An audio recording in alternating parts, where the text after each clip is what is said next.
Hey guys, what is up? It is me, SearingSorrow, and I'm back with another bad fanfiction rating of After by Anatodd/Imaginator 1D, aka Imagination Movers. You gotta think about imagination movers. You gotta think about imagination movers. You gotta think about imagination movers. You gotta think about it.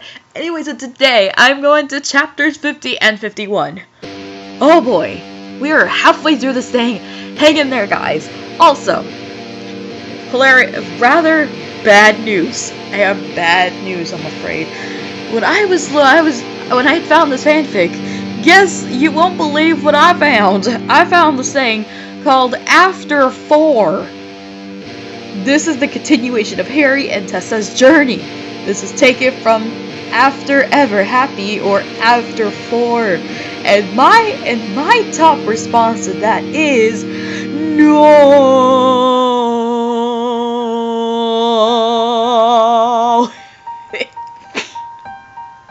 Basically, in a nutshell, there is a fourth After on Wattpad, which I never thought that was gonna be happening. I know there's After 2 and After 3.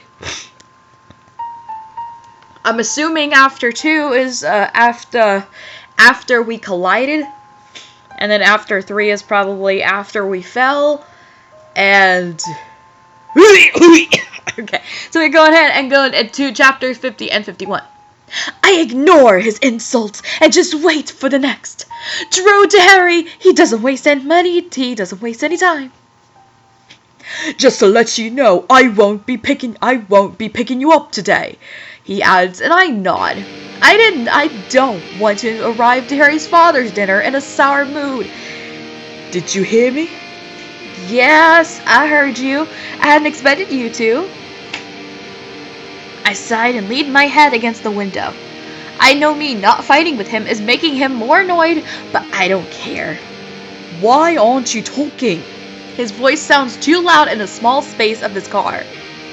Because you're in a bad mood for a reason unknown to me, and I don't feel like fighting with you. For a reason unknown to you, really? He growls. This is not good. Ah, Tessa, get out! Oh no! Why are you growling? You sound like a dog. He sounds like a dog. I'm getting flashbacks in my immortal. I'm seriously getting flashbacks from my immortal when Ebony calls Sirius Black Harry's dog father. She mixed up the G and the D. She switched them because instead of Godfather, it was Dog Father, which in a way it makes sense because he's not only the Godfather, he's not only a Godfather to Harry, but then he's also, you know, he's his dog, and Animingus, whatever it is. I can't really pronounce it or something. Alright, going off topic, let's move on. How much longer until we are there? I completely ignore his question. Darn it, Tessa! Why are you so difficult all the time? You know, my question is, why are you even with her? I hate this relationship. We're only halfway through this thing. We haven't even gone into the second two, much less the fourth one, and I already hate this relationship. Okay, I know I like Twilight, but also like to make fun of it, but the relationship between Edward and Bella is pretty toxic and not very healthy. Same thing with Anastasia and Christian and 50 Shades of Grey, and this is no different. And people are also trying to ship another, which I see as a potential toxic relationship,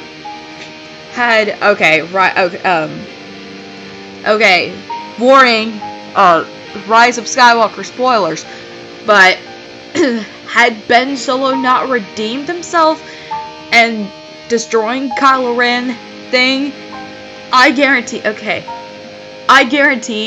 that, you know, Kylo would probably abuse Rey, and it gets to the point, both of them are pretty strong in the Force, in a way that would kind of, strengthen their, their immunity to the possible abuse, but at the same time worsen it, because they're both powerful in the Force. And when it comes to Rey, she would be the victim in that, and I see her, if you know, shipping her and Kylo, I would imagine that Rey would either be very badly hurt, or she'd be dead. Alright, end of Rise of Skywalker spoilers. Let's get on with this. I know. Okay. You are the one that is difficult. You are just trying to pick a fight with me, and I'm not feeding into it. I am over this back and forth chiz. Oh! This back and forth chiz with you. Now either you are going to be nicer to me, or I will not talk to you. I tell him and mean it. Or here's my here's my next option.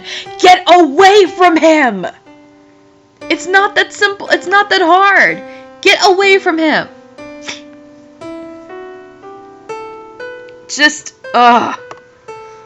I hate this relationship. I hate that it's being romanticized. We've seen how he is, and it's only gonna get worse here.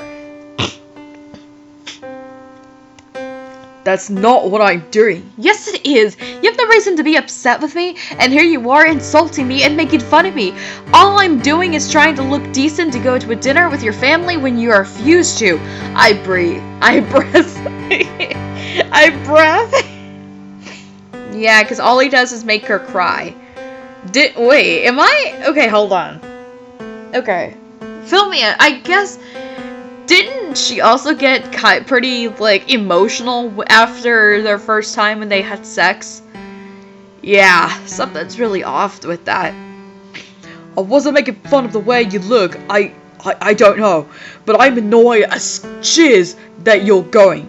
He admits, and I want so badly to reach across and touch him. I almost thought she was gonna say to reach across and slap him, and I would have been like, yes, thank you. Even just a gentle caress of his arm. If Harry was a normal guy, I would be able to. Or Harden in this case, Harry Styles is no way a bad person. Especially not on this level of a bad person. Because from what I've heard, he is a really nice guy. And I hate that this is how his image is being tainted. And I even heard somewhere, like, he was not happy about the way he was portrayed. I mean, yeah, there's a lot of toxicity, there's some toxic crap with this and 50 Shades of Grey, but there is a big difference between the two of them when it comes to, you know, the main male character, the portrayals, okay? Because Christian is supposed to be Edward, and Edward is a fictional character. And then there's Harden as Harry, and then there's Harry, and then Harden. But Harry's a real guy. Yeah, you should not be tainting their celebrities' images like that. Okay, that's enough. Then why did you offer to drive me? You came all the way up to my room and offered. Why? I don't know, Tessa. Maybe so I could see you. His voice is low, a simple confession, but the words rattle me. As in the words make me want to. Don't play games with me, Harry, I warn. I'm not. Can we talk? I mean really talk. Now? Why can't we just do this after dinner? I don't want to be late, I tell him. It's not that I care too much about being late, but I'm not ready for a talk with Harry. I don't know what he wants to talk about, and I don't know if I want to know. Well, I do, but I know that I shouldn't, of course. I want to know. I just don't think it will end well. I will be busy after dinner. Well, Harry, obviously your party is more important than talking to me, so forget it. Yeah, why not? I don't want to know what you have to say anyway. I hate that I have feelings for Harry, and he doesn't even care to make time to have this talk with me. Then yeah, key tip, leave him, Tessa. Leave him, Tessa. Leave him, Tessa. Leave him, Tessa. No, really, please do. It's not like it's that more important. It's just I want to talk now. I recognize the street and the massive houses. We are close. Well, I have dinner plans that you refuse to attend with me. I roll my eyes. I'm getting more vocal with Harry every day, and I'm glad. He doesn't intimidate me as much as he used to. Those plans happened to be with my father, who I didn't speak to, whose house I vandalized just last week.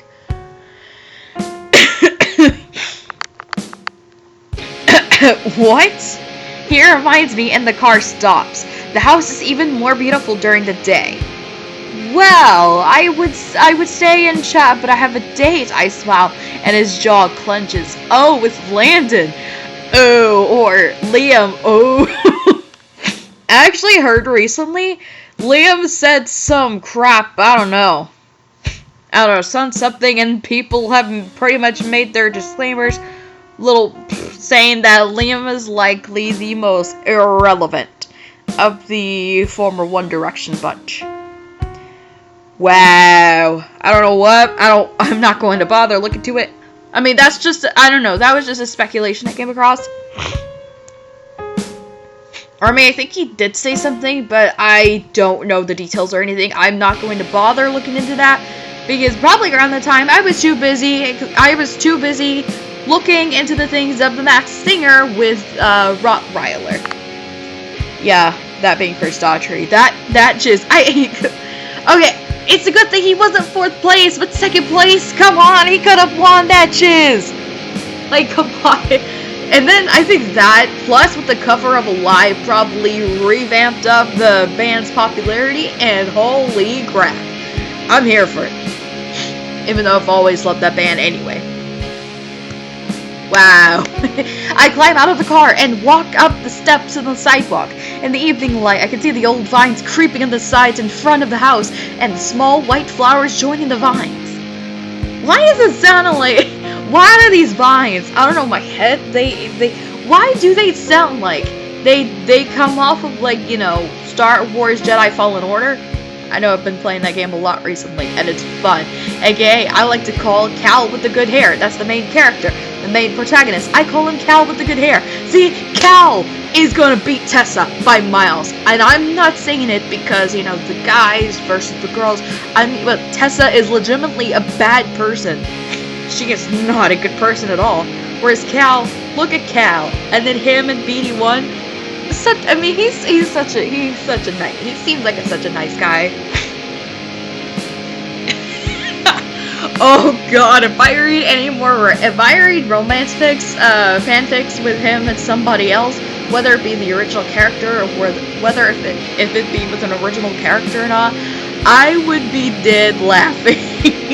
I won't lie. I hear Harry's car door close. I can't talk today. Followed by the footsteps of his heavy boots on the sidewalk. I turn around to see him take a few steps behind me. What are you doing? I ask him. He's stalking her. He is stalking. Why is he stalking? Stop stalking her. Stop stalking her, Abby. I'm coming with you, obviously. He rolls his eyes and takes one long stride to join me at the top of the steps. The fact that he's still stalking her. Why is he stalking her? I hate this. I hate that he's stalking her like this. Like, he went from...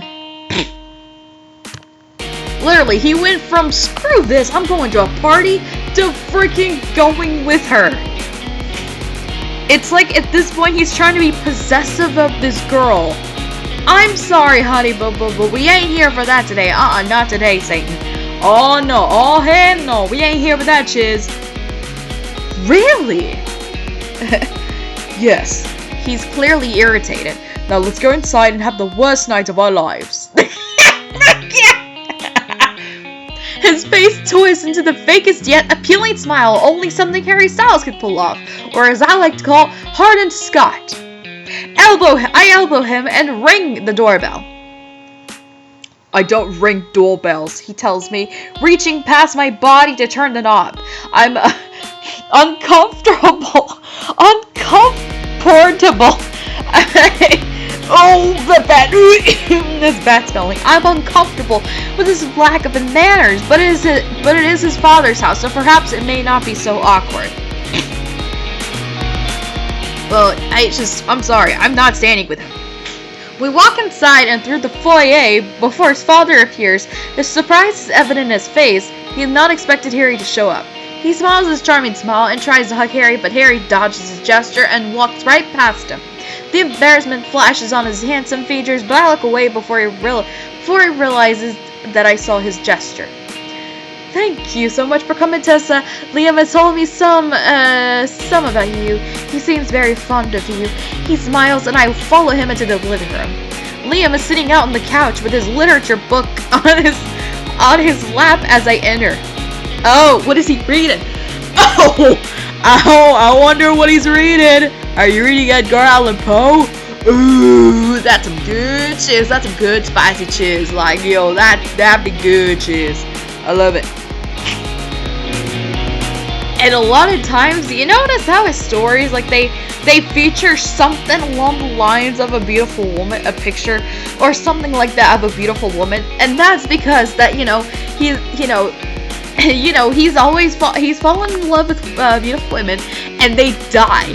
However, the most disgusting part of it is one of them was his 13-year-old cousin.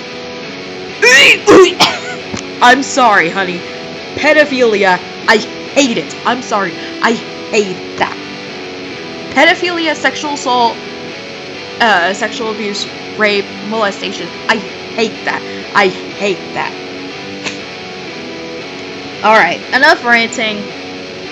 I'm probably gonna rant even more later anyway. How long is this thing gone on for? Whoa, well over 15 minutes. Oh, congrats, Imogen. Wow. Okay. He smiles and I follow him into the room. Liam is... Okay, oh yeah, I already wrote that. I walk over and sit down next to him. I am unsure where Harry went, but I am sure he will appear sooner than later. So... What? I thought... What? Okay. So you two are giving your friendship another try? He asks with a frown. I want to explain what is going on with Harry and I, but I honestly have no idea myself. It's complicated. I try to smile, but I feel it falter. You're still with Noah, right? Because Ken seems to think you and Harry are dating. He laughs. I hope my laugh doesn't sound as fake as it feels. I didn't have the heart to tell him otherwise, but I'm sure Harry will. He says. I shift uncomfortably, unsure what to say. Or perhaps, sure you may not like Steph that much, but maybe you should heed Steph's warning. You should probably heed Steph's warning. You know what I'm saying? Yeah, I'm still with Noah. It's just, you must be Tessa! A woman's voice rings throughout the room. Liam's mother walks towards me, and I stand up to shake her hand. Her eyes are bright, and her smile is lovely. She is wearing a turquoise dress, similar to my maroon one, with an apron covered in small strawberries and bananas all over top of it. What the kind of dress with in small strawberries and bananas? Jeez! Okay, this is the kind of thing I'm just like, wow, this is another Karen, can I please speak to the manager? Although probably a way better Karen than Tessa's mom. It's so nice to meet you. Thank you for having me. Your home is beautiful, I tell her. Her smile covers her face and she squeezes my hand. She is much more beautiful than I imagined. Ken is a handsome man, but Karen is stunning. Classy and beautiful, she looks so much younger and less plastic than I had visioned her. You are so welcome, dear. It's my pleasure. She beams. A timer goes off from the kitchen and she turns her head, showing off a large diamond earrings. Whoa! Okay, we are going overboard. Well, I'm going to finish up in the kitchen. I will see you in the dining room in a few minutes. Karen politely dismisses herself. What are you working on? I ask Liam, and he pulls out a folder. Next week's assignments, that essay is Tolstoy is that essay on Tolstoy is going to kill me. He smiles. I laugh and nod and remember how many hours I spent writing that same essay. Why are y'all writing the same essay when it really was a killer? I just finished it a few days ago, I tell him. Well, if you two nerds are done comparing notes, I would love to eat dinner sometime in the next year, Harry says. I glare at him, but Liam just laughs and sits his book down before walking into the dining room. It seems their fight was good for them after all. I follow behind him and Harry until we reach the large dining room. The long table is decorated beautifully with beautiful place settings and multiple patterns of food in the center. Karen really went all out for this. Harry better behave or I will kill him. Whoa! Tessa, you and Harry will sit on the side. Karen instructs and gestures to the left of the table. Liam sits across from Harry. Ken and Karen take their seats a few chairs down from Liam. I thank her and sit down next to Harry. He is quiet and seems uncomfortable, but he stays silent, behaving much better than I expected. I watch as Karen make Ken's plate for him, and she thanks him with a brief kiss on her cheek. It's such a sweet gesture. I have to look away. I fill my plate with roast potatoes and squash and pile a roll on top of it. Is there seasoning on the roast? Harry chuckles quietly at the mound of food on my plate. What? I'm hungry. Nothing. He laughs again and piles his plate higher than mine, still shaking his head. Oh, so is this a competition now? Oh. So, Tessa, how are you liking Washington State so far? Ken asks. I chew my food quickly so I can answer. I really enjoy it. It is only my first semester, so ask me again in a few months. I joke and everyone except Harry laughs. Well, I'm glad you like it so far. Are you in any clubs on campus? Karen asks and wipes her mouth with her napkin. Not yet. I plan on joining the literary club next semester. Really? I've been trying to get Harry to become a member, Ken adds, and I look at Harry. His eyes are narrowed and he looks annoyed. AKA, that is the perfect example of a guy who would skip class and not do anything. So, how do you like living near WSU? I ask to divert his attention from Harry. His eyes soften, and I believe he is thanking me. We enjoy it when Ken first became Chancellor. He's the Chancellor? Chancellor Palpatine? You're trying to get Chancellor Palpatine shaking in his boots? Oh, heck no. You can try, Ken. We lived in a much smaller place until we found this house, and we fell in love with it immediately. My fork drops against the glass plate. Chancellor of WSU? I gasp. Yes. You didn't know that? Ken asks and I looks at Harry. No, I didn't. I look at Harry. Karen looks at Harry and Liam looks at Harry. No! Okay, no. I didn't tell her. I didn't know why it freaking... Oh, wait. Wrong voice. No, okay? Oh, no, I didn't tell her, and I don't know why it freaking matters. I don't need to use your name or position. Harry shouts and stands up, leaving the table. Karen looks like she may cry, and Ken's face is red. Oh my god. I'm so sorry. I didn't know he... No, don't apologize for his poor behavior, Ken tells me. I heard the back door slam and I stand up. Excuse me, I say, and stand up from the table to go find Harry. You should not. No, you shouldn't. Don't you dare. Don't you dare. Oh no, this is not gonna end well. Okay, so here we go, chapter 51. It never ended the episode.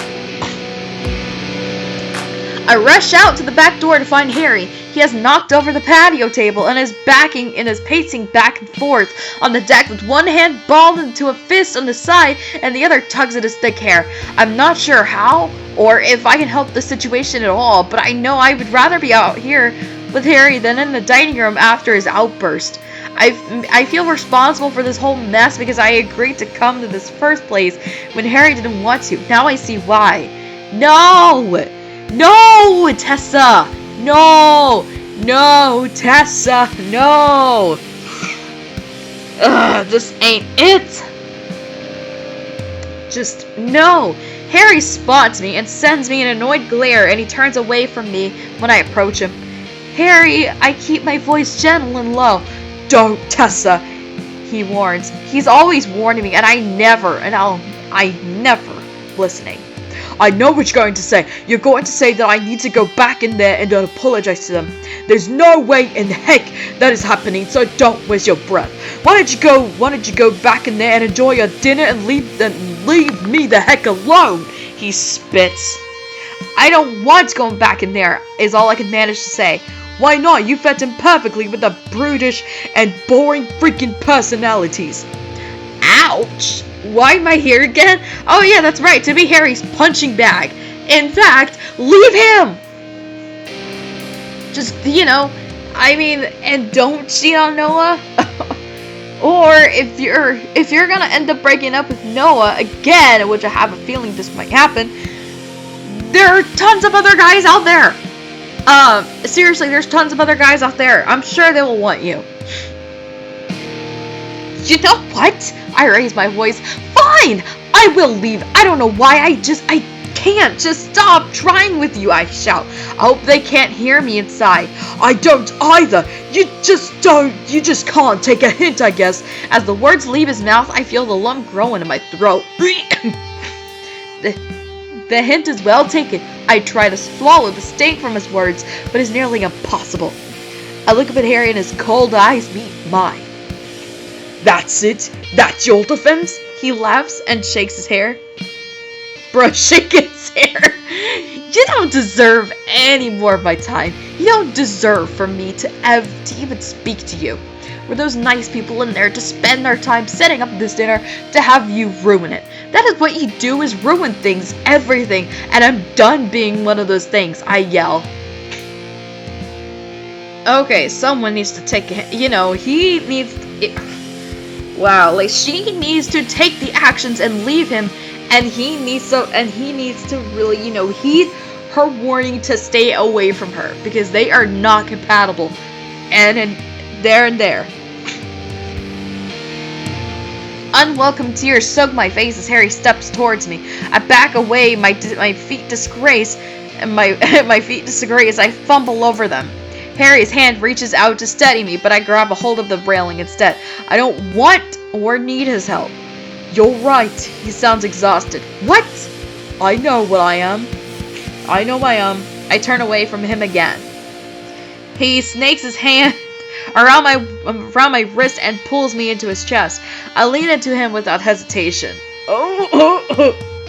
So they just had a fight, and now they're gonna do this?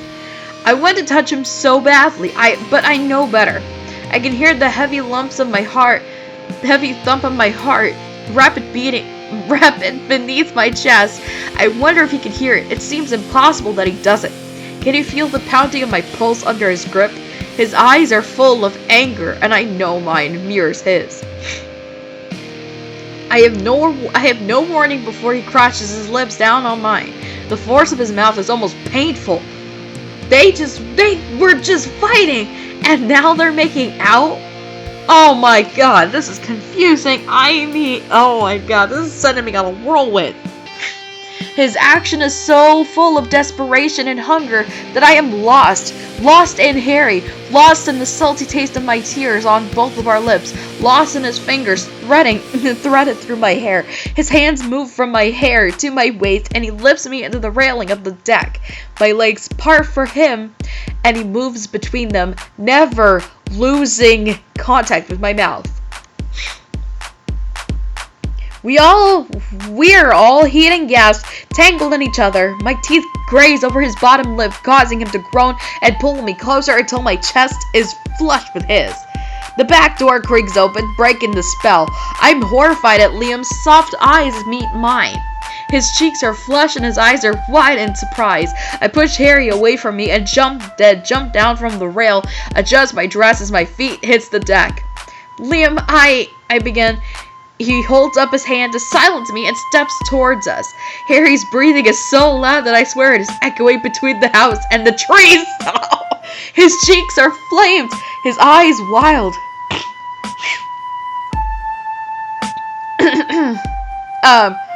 I don't understand. I thought you guys hated each other, and here you are. You have a boyfriend, Tessa. I didn't think you were like that. He says. His voice is harsh, but his tone is soft. Tessa is literally a grade A cheater. She is not a good person at all, especially when she pulls this off. I don't know what this is. I motion between me and Harry. Harry stays silent, for which I am glad. I am ashamed by my behavior, and the shame only multiplied by Liam's clear disappointment. No one knows well about before. I was going to tell you, I just don't want you to think differently of me and defend myself, even though I know I am wrong. So wrong. I don't know what to think, Liam says and walks back towards the door like something out of a movie. A clash of thunder rolls through the air. It looks like a May storm, Harry says, his eyes scanning the darkened sky. Despite his flushed appearance, his voice is calm. A storm? Liam just caught us kissing, I say, and feel the fire slowly burning out between us. He will be okay, Harry tells me. Liar, liar, pants on fire. I look up at him expecting to see a smug expression, but it's not there. He puts his hand on my back and rubs gently. The fire ignites again. I am still reeling from the kiss. Now he is comforting me. I can't decide which is more shocking. Everything. Do you want to go back inside, or do you want me to take you home? He asks. It's astounding how abruptly his mood can change from angry to lustful to calm. Yeah, especially when he's giving you whiplash. Leave him. My goodness, what's not clicking? I would like to go back inside and finish dinner. What do you want to do? I suppose we could go back in. The food is pretty good. He smiles, and despite the awkward situation at hand, I find myself laughing. That is my favorite sound. Harry surprises me by saying, You're in a much better mood. I meet his eyes, and he smiles again. I don't understand it either, he says, rubbing his neck like he always does. So he's just as confused as I am. I wish my feelings weren't so strong for him, but I could deal with him much better. When he says things like this, it makes me care for him that much more. I only wish he could feel the same, but I have been warned by Steph and Harry himself that it would never happen.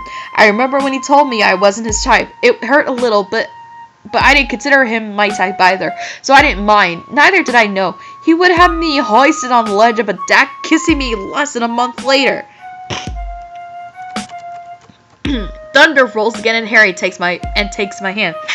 Let's go inside before it rains. I nod, and he opens the door and leads me inside. He doesn't remove his hand from mine as we walk back to the dining room. Liam's eyes dart down to our hands, but he says nothing. As much as I don't want Liam to see it, I love the way Harry's hand feels over mine. I love it too much to pull away. Liam focuses back on his plate as we take our seats. Harry lets go of my hand too soon and looks up at his father and Karen. I'm sorry for yelling at you that way, he mutters to his father. The surprise on everyone's face is evident. Harry looks down at the table. I hope I didn't ruin the dinner that you put so much effort into. He continues. I can't help myself.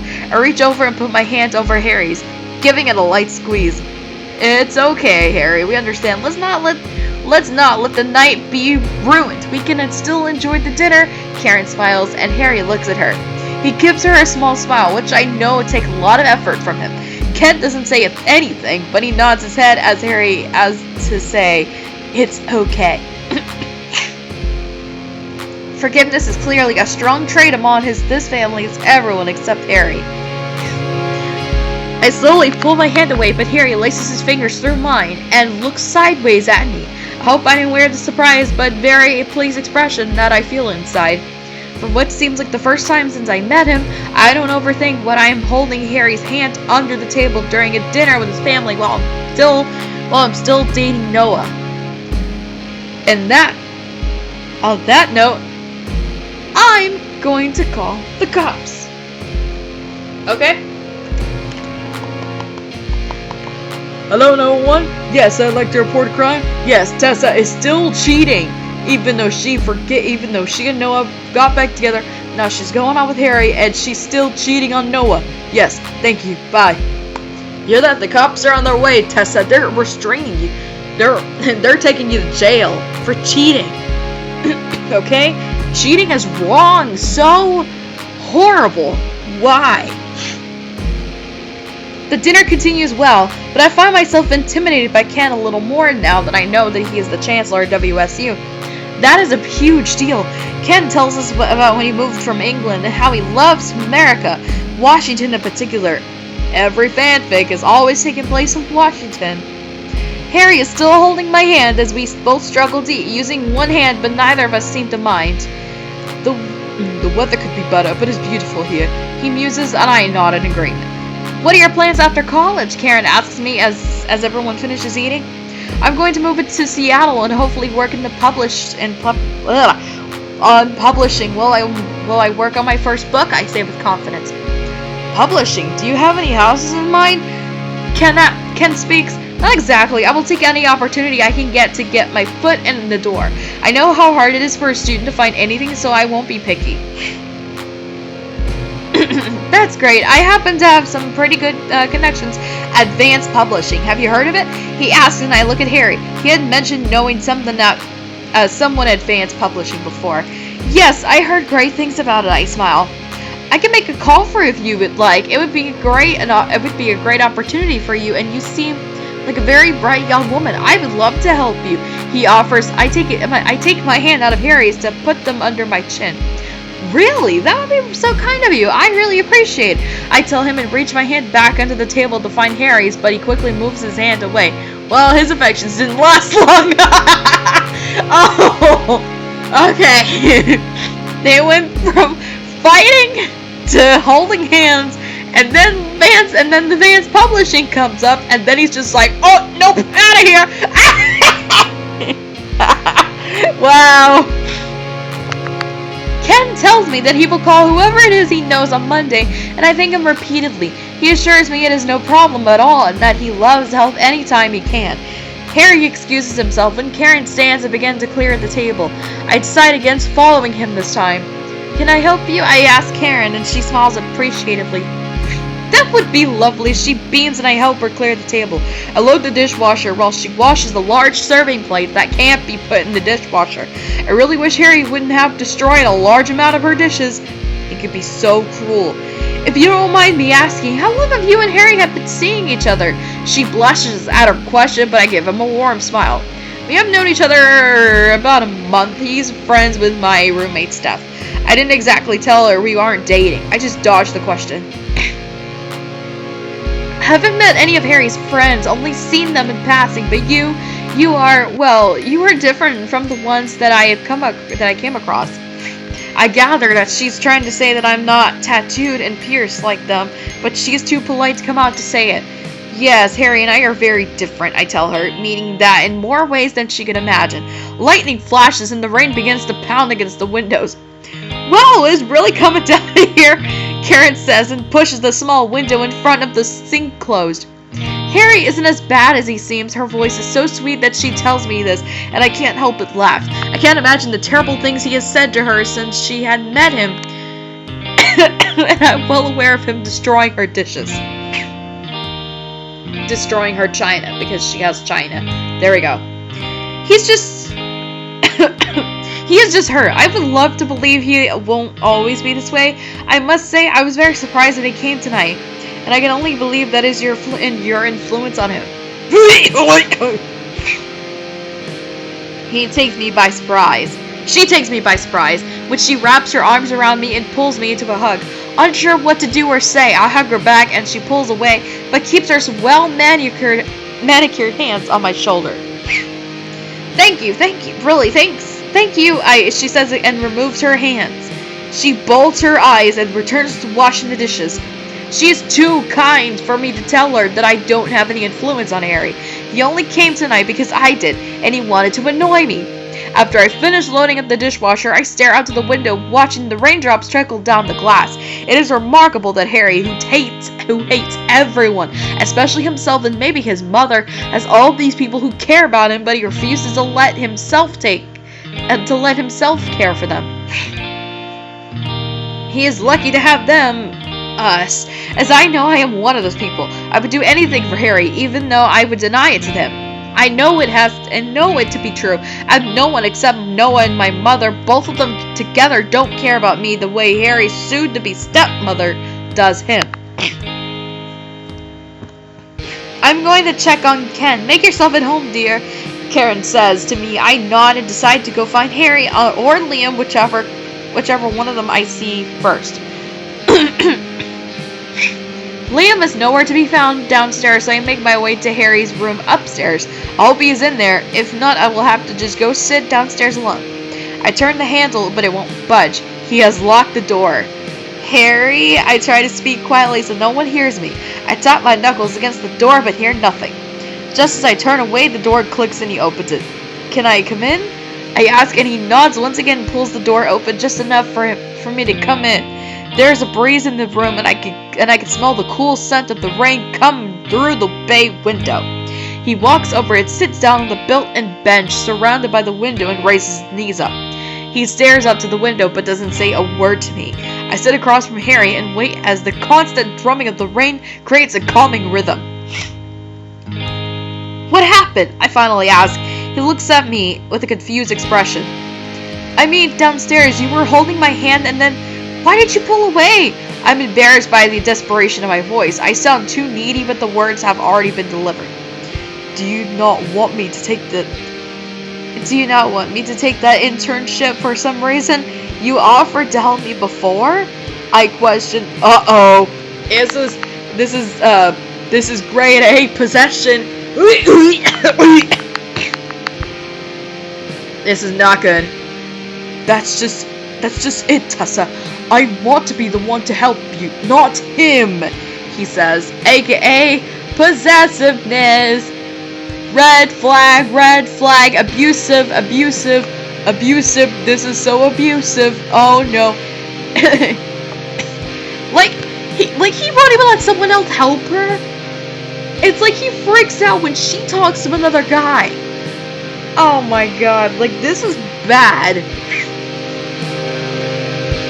Just, jeez.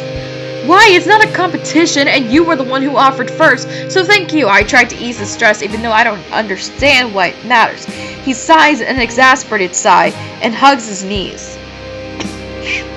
Silence hangs between us as we both stare out the window. The wind is picked up, swaying the trees back and forth, and the lightning is more frequent now. Do you want me to leave now? I can call Steph and see if Tristan can pick me up, I whisper. I don't want to leave, but I have to eventually, and sitting in silence with Harry is driving me insane. Leave? How do you get that I want you to leave from me wanting to help you? He raises his voice. I don't know. You aren't speaking to me, and the storm is getting worse, I stutter. You are maddening, absolutely maddening, Teresa. And that is another red flag. She needs to get out of there. How? I squeak. I tried to tell you that I want to help you and I hold your hand, but that doesn't do anything.